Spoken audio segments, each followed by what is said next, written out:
Hello students, welcome back to my channel twin physics. আজ আমাদের আলোচনার টপিক ক্লাস 12 সেমিস্টার 4 এর অন্তর্গত পরমাণু অধ্যায় থেকে সংক্ষিপ্ত প্রশ্নোত্তর মান 3।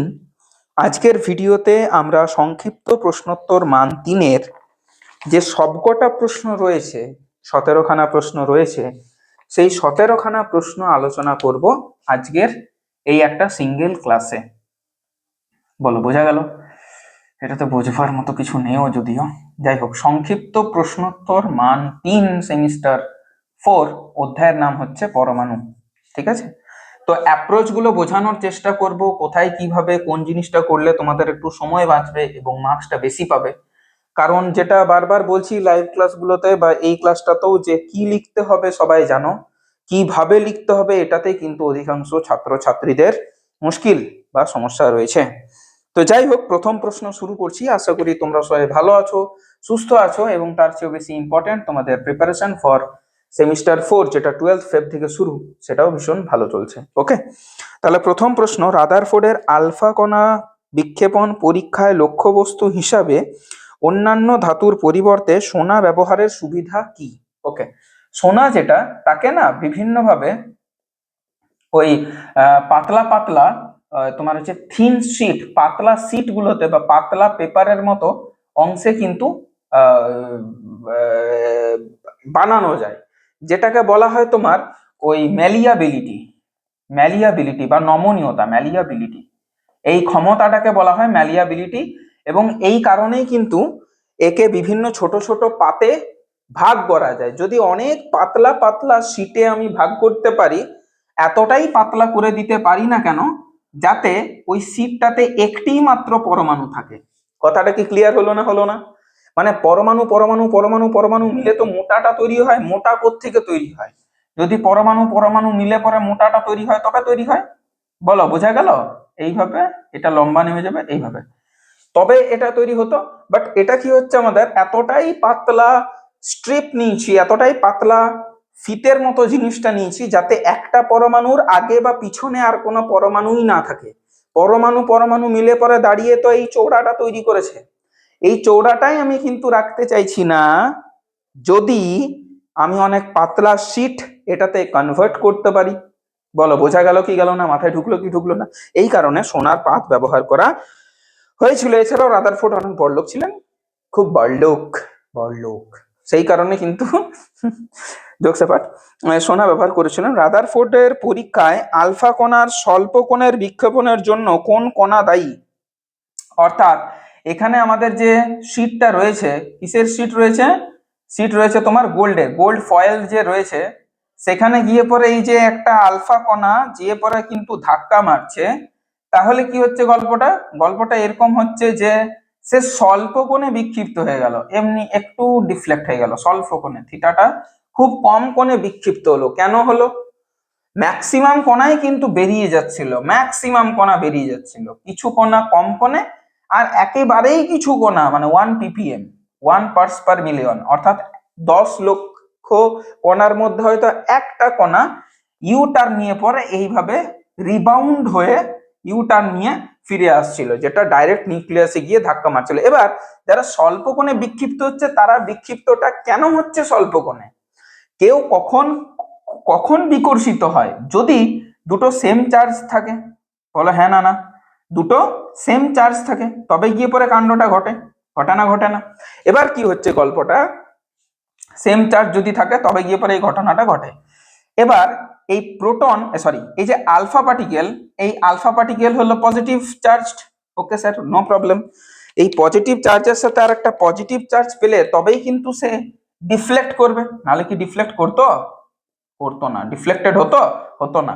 তাহলে আমি কি বলবো যে এই পাতলা প্লেটটার মধ্যে কি কণা রয়েছে? এই পাতলা প্লেটটার মধ্যে কি কণা রয়েছে যে ও ডিফ্লেক্ট করে গেল? উত্তরটা হচ্ছে কিছু পজিটিভ চার্জড, অর্থাৎ আমরা প্রোটন বলবো। উত্তরটা হয়ে গেল প্রোটন। বলো, বোঝা গেল কি গেল না? মাথায় ঢুকলো কি ঢুকলো না? দুটো পার্ট কমপ্লিট। 2 নম্বর প্রশ্ন বলেছে, রাদারফোর্ডের পরীক্ষায় কোন কোন আলফা কণা অনেক বেশি কোণে বিক্ষিপ্ত হয় কেন? অনেক বেশি কোণে বিক্ষিপ্ত হয় মানে অনেকটা কোণে বিক্ষিপ্ত হয়, এখান থেকে ডিফ্লেক্ট হয়ে যায় কেন? তার কারণটা হচ্ছে 2 নম্বর, তার কারণটা হচ্ছে যদি সে নিউক্লিয়াসের মধ্যে প্রোটন কণার সাথে সংঘাত বাঁধে, তখন প্রোটন আর আলফা পার্টিকেল তো পজিটিভ আধানগ্রস্ত, তাহলে তাদের মধ্যে একটা রিপালশন কাজ করে বা বিকর্ষণ বল কাজ করে। সেই বিকর্ষণ বলের কারণে আলফা পার্টিকেলের যেটা তোমার ট্র্যাজেক্টরি বা সঞ্চার পথ, সেখান থেকে তাকে কিন্তু সরে যেতে হয়। এটা হচ্ছে রিজন। পরমাণুর আয়তন এবং তার নিউক্লিয়াসের আয়তনের অনুপাত কত? পরমাণুর আয়তন আর নিউক্লিয়াসের আয়তনের অনুপাত কত? দুটোর আয়তনের অনুপাত। পরমাণুর আয়তন হচ্ছে 4 পাই পরমাণুর রেডিয়াস তার cube divided by 4 pi nucleus তার রেডিয়াসের কিউব। এই হচ্ছে ব্যাপার। এবং এটাকে তুমি নির্ণয় করতে পারো, 4 পাই কেটে গেল। দুজনের ব্যাসার্ধের মধ্যে পার্থক্য যেটা আমার এখন এই মুহূর্তে মনে পড়ছে না, মনে হচ্ছে এটা যদি আর হয় নিউক্লিয়াস, পরমাণু তাহলে 10⁻15 টাইমস হয় মোটামুটি, তাহলে এটার কিউব হয়ে যায়। তাহলে এদের আয়তনের অনুপাতটা কিন্তু ওদের রেডিয়াসের অনুপাতের কিউব, মানে অনেকটাই বেশি। এই রেশিওটা একটু দেখে নেবে, বইয়ে পেয়ে যাবে। এটা রেশিওটা দেখলে তার কিউব মেরে দেবে, কাজ কমপ্লিট। 3 নাম্বার, রাদারফোর্ডের পরমাণু মডেল দ্বারা হাইড্রোজেন বর্ণালীর ব্যাখ্যা সম্ভব নয় কেন? আচ্ছা, এই জন্য ব্যাখ্যা সম্ভব নয় কারণ রাদারফোর্ড যে তত্ত্বের উপর ভিত্তি করে ইলেকট্রনের ওই পারমাণবিক বর্ণালী বা তোমার হচ্ছে অ্যাটমিক স্পেকট্রাম গুলো ব্যাখ্যা করেছিলেন, এক্সপ্লেন করেছিলেন, সেটা ছিল কিন্তু ইলেকট্রোডাইনামিক্স। কিন্তু এই যে বোরের যে থিওরি, ইলেকট্রোডাইনামিক্স, বোরের যে থিওরি, সেই বোরের থিওরিটা তৈরি হয়েছিল কিন্তু কোত্থেকে? ইলেকট্রোডাইনামিক্স থেকে তৈরি হয়নি, সেটা হয়েছিল তোমার কোয়ান্টাম মেকানিক্স। অর্থাৎ কোয়ান্টাম যে বল বিজ্ঞান, সেটার উপর ভিত্তি করে কিন্তু আবিষ্কার করা হয়েছিল বোরের যে থিওরি, পরমাণুর যে থিওরি, বোরস অ্যাটমিক মডেল, সেটা বানানো হয়েছিল। এই হচ্ছে ব্যাপার। তো সেই কারণে রাদারফোর্ডের যে ত্রুটিগুলো ছিল, সেই ত্রুটিগুলো এখানে উল্লেখ করতে পারো। রাদারফোর্ডের যে ভুলগুলো হয়েছিল, সেই ভুলগুলো উল্লেখ করতে পারো। এর সাথে কি বলেছে? পরমাণুর নিউক্লিয়াসের মধ্যে সম্পূর্ণ ড্যাশ আধান। কি আধান? ধনাত্মক আধান। এবং ড্যাশ অংশ এবং ড্যাশ অধিকাংশই ড্যাশই সীমাবদ্ধ থাকে, অধিকাংশ এটা কি লিখবো? অধিকাংশ প্রোটনই সীমাবদ্ধ থাকে। নিউক্লিয়াসের মধ্যে সম্পূর্ণ ধনাত্মক আধান এবং অধিকাংশ স্থানই সীমাবদ্ধ থাকে। না, অধিকাংশ এটা স্থান হবে আর এটা সীমাবদ্ধ না, ফাঁকা হবে। অধিকাংশ স্থানই ফাঁকা থাকে, এমনি হবে। বাকি তো আর কিছু হচ্ছে না, ড্যাশ পূরণটাতে ঠিকঠাক ভাবে সুইটেবল কিছু তো আসছে না, দেখবে সেটা। হাইড্রোজেন পরমাণুতে একটি মাত্র ইলেকট্রন থাকে, কিন্তু হাইড্রোজেন বর্ণালীতে বহু সংখ্যক রেখা কেন পাওয়া যাচ্ছে ভাই? হ্যাঁ, তা তো ঠিক। লিমেন সিরিজ আছে, বামার শ্রেণী সিরিজ আছে, পাসচেন আছে, ব্র্যাকেট আছে, এইগুলো পাচ্ছি কেন যদি হাইড্রোজেনটাতে মাত্র একটি ইলেকট্রন রয়েছে? ইয়েস, খুব ভালো প্রশ্ন কিন্তু এটা। তো এটার উত্তরটা হচ্ছে যে ইলেকট্রন একটা থাকলেও সে যে কোন সেলের কোন সাবসেলে রয়েছে তা আমরা জানি না। কে রয়েছে, এল রয়েছে, এম রয়েছে, এবং সে যে বাহ্যিক কোনো এনার্জি পেয়ে একটা সেল থেকে অন্য সেলে ট্রানজিশন হচ্ছে না, সেটাও আমরা জানি না। এমনি এমনি তো আমরা হাইড্রোজেন বর্ণালী পাই না, কখন পাই? যখন ট্রানজিশন হয়, অর্থাৎ একটি স্তর থেকে অন্য স্তরে যখন সংক্রমিত হয়, এটাকে বাংলাতে সংক্রমিতই বলে, তখন আমরা পাচ্ছি। তো তাহলে সেটা যদি হয়, হোক না একটা ইলেকট্রন, কিন্তু ইলেকট্রনের যে পজিশন, সেই পজিশনটা কিন্তু ফিক্সড না। বলো, বোঝা গেল কি গেল না? মাথায় ঢুকলো কি ঢুকলো না? ইলেকট্রন একটা, বাট কোথায় যে রয়েছে বা এনার্জি পেয়ে যে ঠিক কোনখানটাতে গেল, সেটা আমরা জানি না। বার করা যাবে, জানি না বা জানতে পারি না। তার জন্য সেই ইলেকট্রন থেকে বিভিন্ন অ্যাটমিক স্পেকট্রাম গুলো আমরা পাই। লিমেন সিরিজ কোত্থেকে কোথায় ঝাঁপ মারছে তার উপর ভিত্তি করে আমরা অ্যাটমিক স্পেকট্রাম গুলো পাই। বলো, বুঝতে পারলে?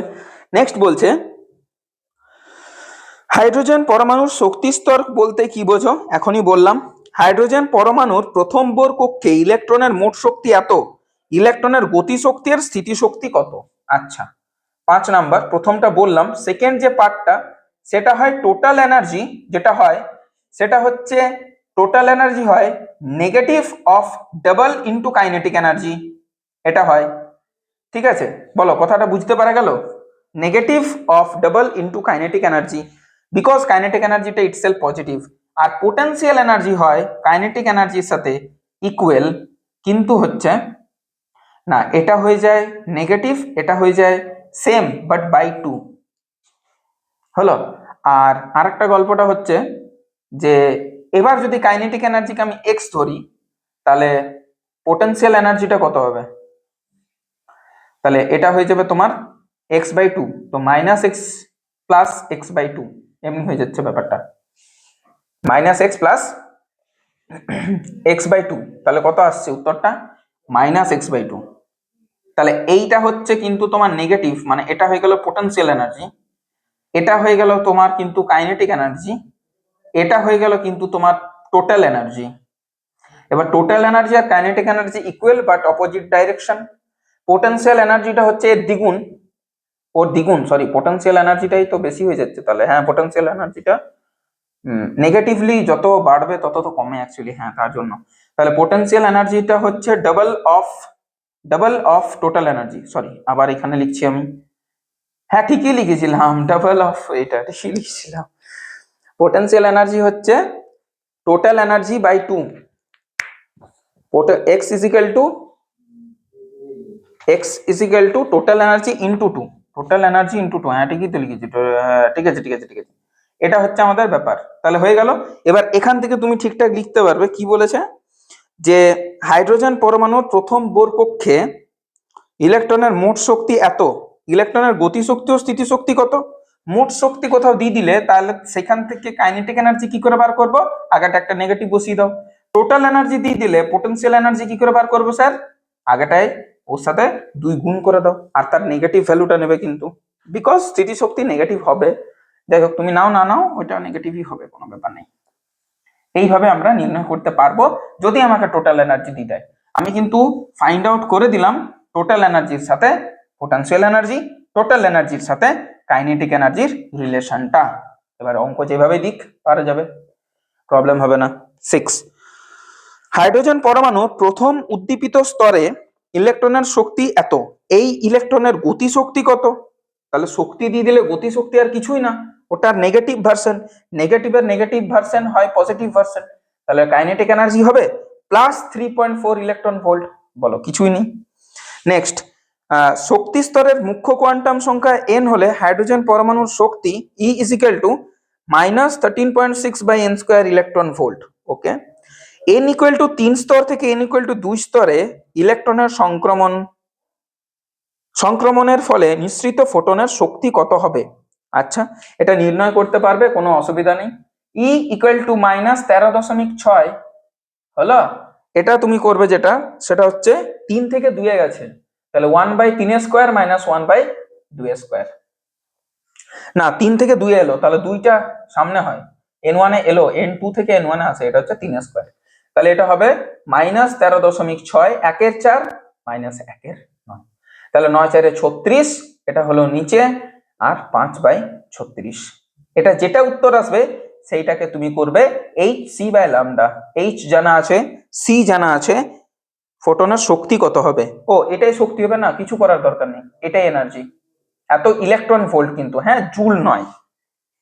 হাইড্রোজেন পরমাণুর প্রথম ও দ্বিতীয় কক্ষপথের ক্ষেত্রফলের অনুপাত কত? আচ্ছা, ক্ষেত্রফলের অনুপাত বলেছে, ভয় পাওয়ার দরকার নেই, এইটা আর এইটা এদের ক্ষেত্রফলের অনুপাত। ক্ষেত্রফলগুলো কি হবে? কারণ এরা তো 3D মডেল, 3D হোক 2D হোক, বৃত্তই ধরো তুমি, 2D মডেলই যদি তুমি ধরো, তাহলে হবে πr²। ইয়া তো চায় 4πr², দুটোর মধ্যে একটা হচ্ছে তো সেই r² এর সাথে সমানুপাতি, কি দরকার? তাহলে যদি আমি বলি ক্ষেত্রফল গুলোর অনুপাত, that is nothing but radius গুলোর বর্গের অনুপাত। এবার রেডিয়াস গুলো কিভাবে পরিবর্তিত হয়, প্রথম কক্ষ আর দ্বিতীয় কক্ষ। দেখো, এই তিনটে জিনিস একটু মনে রাখবে, আর proportional with z/n², velocity proportional with z/n, sorry,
sorry, hello hello hello hello hello, একটুক্ষণ একটু প্রবলেম হয়েছিল না, চার্জ ছিল না। ঠিক আছে, কোনো ব্যাপার না, এটা হয়ে গেল। তারপরে হচ্ছে তোমার 9 নম্বর, একটি হাইড্রোজেন পরমাণুর আনুমানিক ব্যাস কত? হাইড্রোজেন পরমাণুর আনুমানিক ব্যাস কত? ব্যাসার্ধটা হয় না ওই 5.3 অ্যাংস্ট্রম, তাহলে ব্যাসটা কত হবে? 3×6 5×10 10.6 অ্যাংস্ট্রম। এখান থেকে আমরা পেয়ে গেলাম এটা হচ্ছে তোমার রেডিয়াস, এটা হচ্ছে তোমার ডায়ামিটার। রেডিয়াসটা কোত্থেকে পেলাম? যে সূত্রটা আছে সে তার থেকে পেলাম, বোরের যে সূত্র থেকে পেলাম সেটা। আচ্ছা, হাইড্রোজেন পরমাণুর বোর প্রতিরূপ অনুসারে এন কোয়ান্টাম স্তরে ইলেকট্রনের গতিশক্তি ও মোট শক্তির অনুপাত কত? ইলেকট্রনের মোট শক্তি আর গতিশক্তির অনুপাত 1:1। এটা আমি বলেছিলাম, জাস্ট নেগেটিভ ডাইরেকশন হয়, এর বেশি কিছু না। কাইনেটিক এনার্জি অনুপাত তোমার হচ্ছে টোটাল এনার্জি, সেটা কিন্তু 1:1 হয়। নেক্সট কি বলেছে? হাইড্রোজেন পরমাণুর কোশ্চেন দিয়েছে 4টা, না 3টেই দিয়েছে। হাইড্রোজেন পরমাণুর প্রথম বোর কক্ষপথে আবর্তনরত ইলেকট্রনের শক্তি এত, এর দ্বিতীয় কক্ষপথ থেকে প্রথম কক্ষপথে ইলেকট্রনের সংক্রমণের ফলে নিঃসৃত ফোটনের শক্তি কত হবে? এই যে বললাম এখানে এইভাবে করতে হবে, E is equal to -13.6 1/n1 square minus 1/n2 square, এইভাবে করে নেবে, সেম অ্যাজ 9। নেক্সট কি বলেছে? নেক্সট বলেছে ইলেকট্রনের শক্তি, এটা হয়ে গেল। আচ্ছা নেক্সট 10 নাম্বার, নিউক্লিয়াস থেকে কক্ষপথের দূরত্ব যত বাড়ে ইলেকট্রনের গতিশক্তিও তত কমে, কিন্তু মোট শক্তি বৃদ্ধি পায়, বুঝিয়ে বলো। কাইনেটিক এনার্জি কমছে কিন্তু মোট শক্তি বাড়ছে কেন? তো কাইনেটিক এনার্জি যদি কমে তাহলে তার নেগেটিভ ভার্সনটা হচ্ছে total energy. Total energy is equal to minus of kinetic energy. তাহলে কাইনেটিক এনার্জি যত কমবে, নেগেটিভের মান যত কমে, তত কিন্তু রাশিটা বাড়ে। যেমন -2 কিন্তু ছোট -1 থেকে, মাইনাসের যত বাড়বে তত কমে, যত কম থাকবে তত বেশি হয়। বলো নেক্সট। ঠিক আছে, কোথায় আছি? 10 নম্বরে আছি। আর কিছু, হাইড্রোজেন পরমাণুতে ইলেকট্রনের কৌণিক ভরবেগ সংক্রান্ত বোরের কোয়ান্টাম শর্তটি লেখো। ওই তো h/2 এর পূর্ণ গুণিতক হবে তোমার কৌণিক ভরবেগ।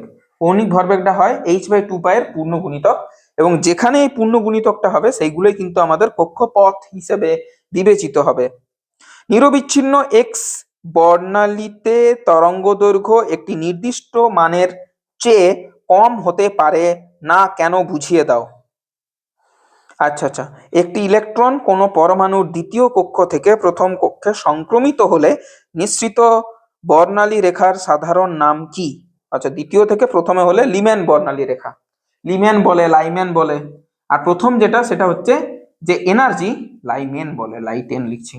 এনার্জি একটা কোয়ান্টাইজড রাশি, একে যা কিছু হিসাবে তুমি পাবে না।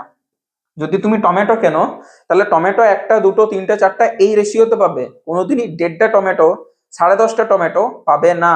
আলুর ক্ষেত্রেও তাই, বেগুনের ক্ষেত্রেও তাই। কুমড়ো হতে পারে, কুমড়ো কিন্তু নন কোয়ান্টাইজড রাশি।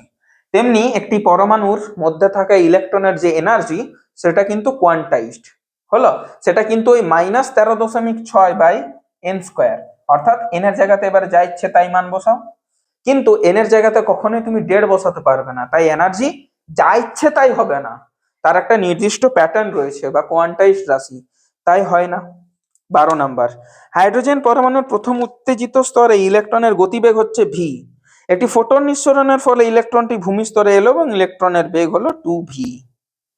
প্রথম উত্তেজিত স্তর, আচ্ছা, ভূমি স্তরে n এর মানটা হয় 1, আর প্রথম উত্তেজিত স্তরে n এর মানটা হয় 2। তাহলে ও প্রথম উত্তেজিত স্তর থেকে দ্বিতীয় উত্তেজিত স্তরে এলো, প্রথম উত্তেজিত স্তরে ওর বেগ ছিল v, দ্বিতীয় এই ভূমি স্তরে ওর বেগটা হয়ে গেল কিন্তু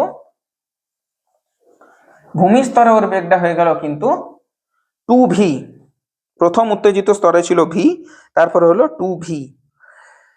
আচ্ছা, বেগটা দেখো তো n এর সাথে কিভাবে পরিবর্তিত হয়, n যত কমে বেগ তত বাড়ে। তাই হচ্ছে ফার্স্ট এক্সাইটেড স্টেট সেখানে ওর বেগটা কিন্তু কম v, আর যদি আমি বলি গ্রাউন্ড স্টেট সেখানে কিন্তু, যেখানে n এর মানটা 1 এখানে এন এর মানটা অ্যাকচুয়ালি হচ্ছে তোমার 2, হলো? তাহলে এখানে বেগটা কিন্তু হয়ে গেছে দ্বিগুণ। চলো, এটা হচ্ছে 12 নম্বর হলো।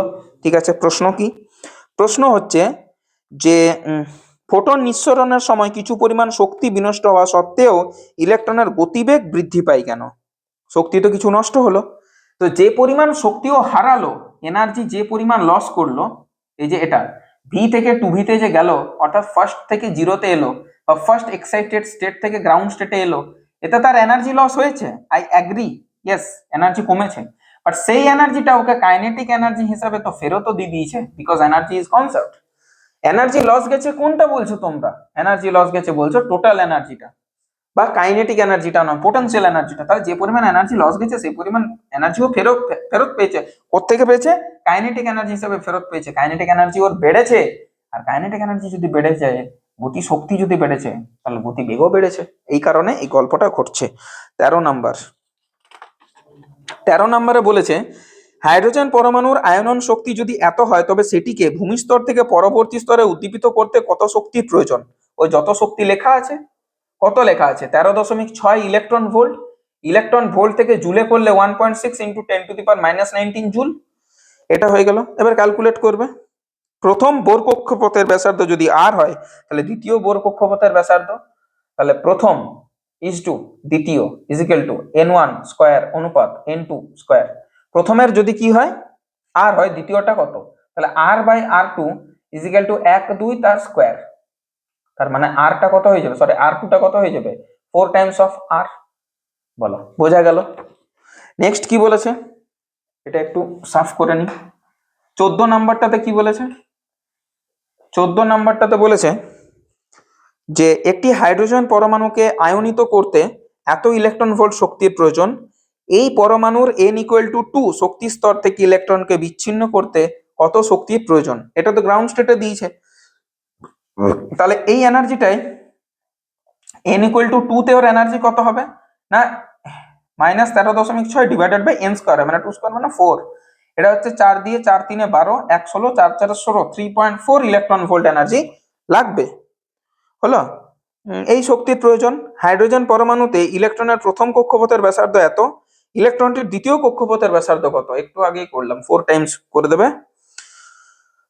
ইলেকট্রন, এটা হলো হাইড্রোজেন পরমাণুর প্রথম উত্তেজিত স্তরে অবস্থিত ইলেকট্রনের মোট শক্তি এত, এই স্তরে ইলেকট্রনটির গতি শক্তি কত হবে?